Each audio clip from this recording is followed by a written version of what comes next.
Hey, it's Reinhard Kate and welcome to another episode of the Ripple Drop. This month we're talking to Chris Larsen and Michelle Bond.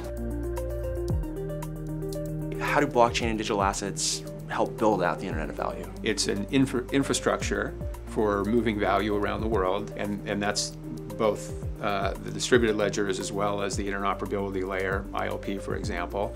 The second part of it is digital assets. Those currencies are going to be extremely important for reducing liquidity costs and sort of just greasing the wheels of how all these other things of value, dollar, yen, RMB, euro, but they need a digital asset to enable that easy translation from one thing of value to another thing of value. So we think they supplement the global economy in key ways. That innovation that you've described from blockchain and digital assets, what kind of regulatory clarity do we need to get there? The key thing is regulatory clarity.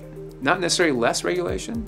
In fact, we would advocate that the best system is going to be one that takes into consideration consumer protection, a nice environment for innovators, that they can feel comfortable and invest in these things. Why is regulatory clarity so important? From a government standpoint, they want to know that they have an attractive regulatory regime that will attract innovation, new technological advances. That all leads to jobs and that leads to tax revenues.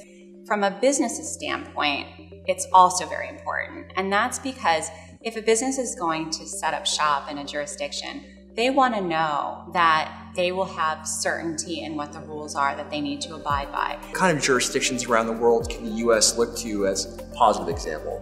I think one of the greatest ones is probably the UK FCA. They recently revised their guidance just a few weeks ago, and what they decided to do was come up with very clear definitions for crypto assets, and they came up with a definition for a utility token, an exchange token, and also for a securities token. And that, I think, gave the industry a lot of comfort.